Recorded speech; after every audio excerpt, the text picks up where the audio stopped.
Assalamualaikum warahmatullahi wabarakatuh. Selamat pagi menjelang siang.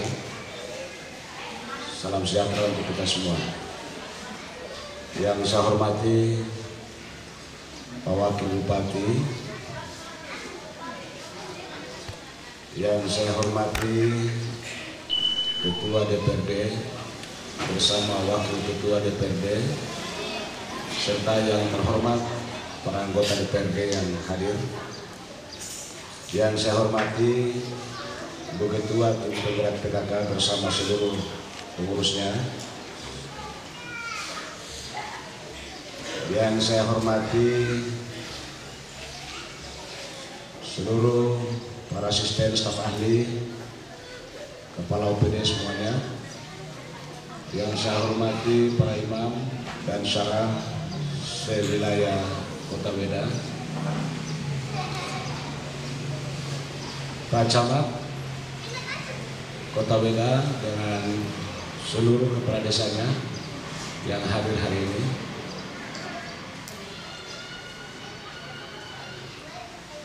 serta para insan media baik cetak maupun elektronik yang berkesempatan hadir pada hari ini, seluruh masyarakat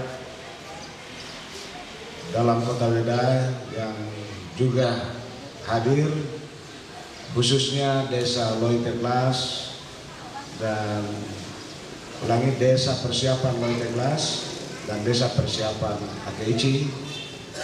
Selamat berbahagia, hari ini merupakan hari kelahiran Anda.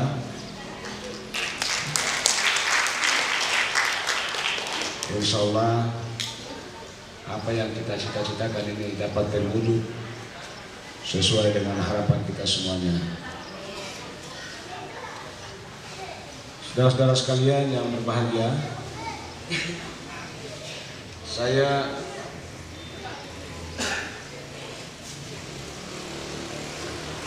di suasana yang mubarak ini, masih dalam suasana tasyrik Hari Raya Idul Kurban, saya ucapkan selamat merayakan Hari Raya Kurban Idul Adha minal aidin wal faizin. Mohon maaf lahir dan batin. Berkaitan dengan sambutan hari ini, esensi dari sambutan ini tadi sudah disampaikan oleh Kepala Dinas PMD. Jadi yang saya ikuti tadi di sambutannya dan laporannya sama dengan sambutan ini. Jadi kalau saya baca lagi, sama sudah. Itu keahlian dari Kepala Dinas semua itu. Kepala Dinas itu dong jago di situ coba itu. Mana laporan, mana sambutan. Kalau aku tahu sudah. Kita tepuk tangan dulu untuk Kepala Dinas semua itu.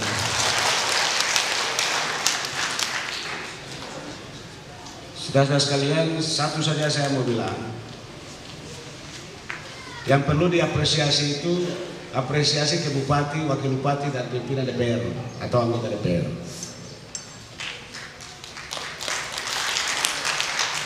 Karena tidak ada langit yang mendung, tidak ada awan gelap, tiba-tiba hujan turun, lahirlah Desa Loiteglas dan Akeici. Itu hasil pergumulan, kalau dalam bahasa gereja itu, hasil internalisasi, hasil kajian dari pemerintah daerah secara murni,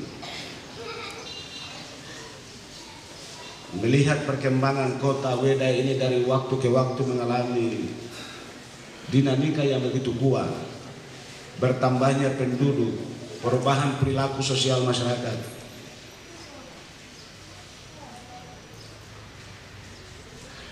Hampir setiap waktu dan setiap saat kita melihat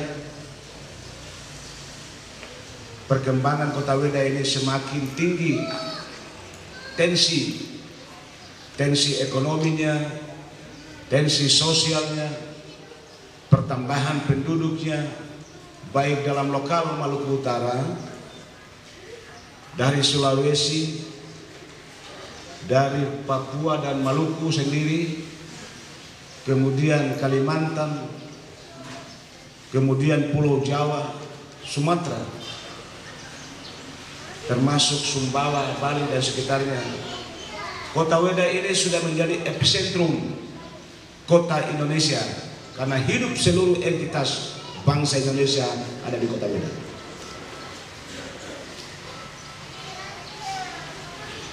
Anda boleh mengelilingi 10 kabupaten kota membuat perbandingan. Mulai dari Halmahera Selatan, Taliabu, Kepulauan Sula, Halbar, Morotai, Halut, termasuk saudara kita yang ada di Haltim. Dinamikanya sangat beda. Hanya saja masyarakat kita kadang-kadang tidak menyadari.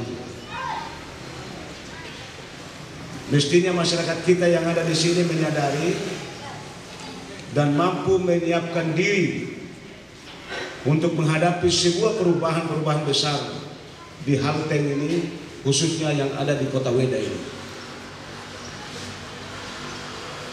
Kemarin saya tanya Kepala Dinas Dukcapil tentang perkembangan dan dinamisnya pertumbuhan penduduk yang ada di sini, baik dalam pendekatan mortalitas, pendekatan kelahiran, dan pendekatan migran atau orang yang datang dari luar ke sini. Itu sudah mendekati 40.000 di wilayah Kota Weda.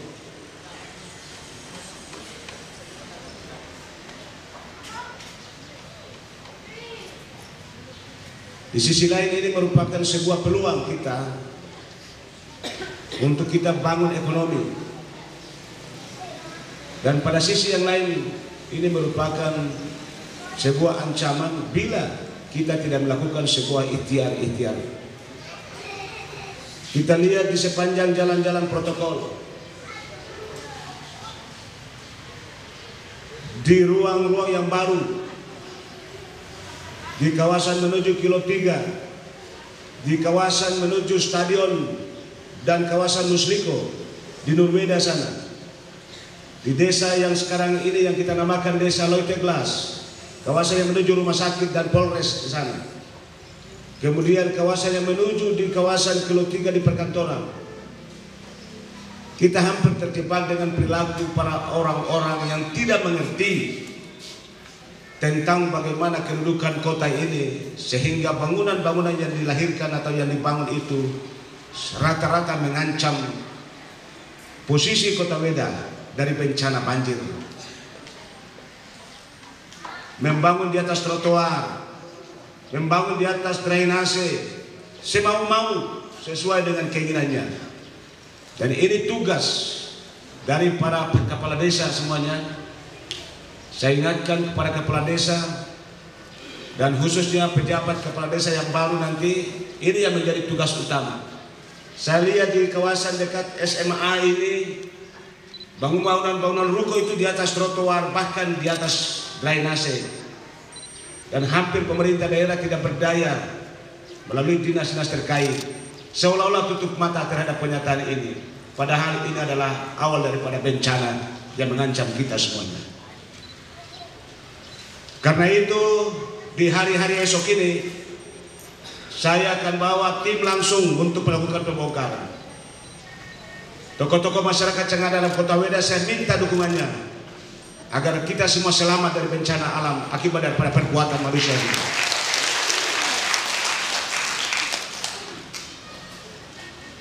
Pembangunan kita tidak boleh berpikir tentang perasaan. Membongkar juga dalam rangka dimensi-dimensi keselamatan dan pembangunan. Bikin ruko boleh, tapi jangan ambil hak masyarakat secara umum. Bikin kios boleh, tapi jangan bikin usaha di atas drainase. Itu mengancam keselamatan manusia.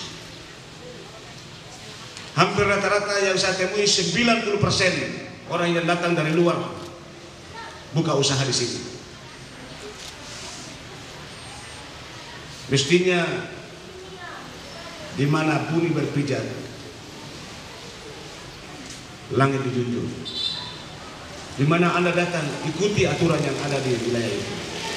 Kalau Anda tidak ikut aturan, itu berarti Anda turut merusak tatanan di wilayah ini.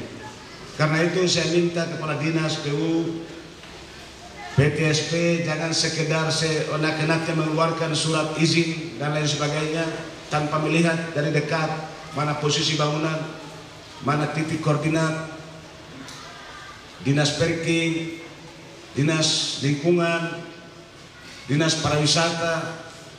Ini harus menjadi satu kolaborasi untuk melihat ruang-ruang ini menjadi satu sistem kehidupan sosial. Tidak boleh a priori untuk tampil dengan sekat-sekat birokrasi dan lingkungan-lingkungan SKPD masing-masing. Harus berkolaborasi dalam satu sistem melalui peran para asisten dan staf ahli yang pemalas itu.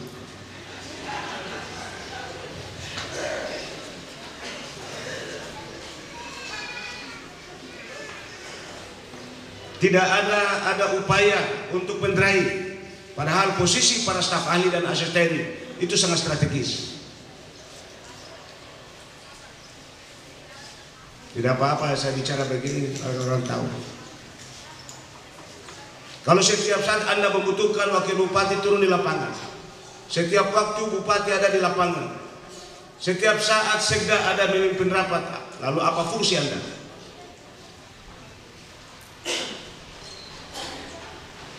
Struktur ini sudah diatur. Semakin tinggi jabatannya, semakin kecil ruang teknisnya. Tapi yang ada di Halteng ini terbalik. Semakin tinggi jabatan, semakin teknis pula urusannya.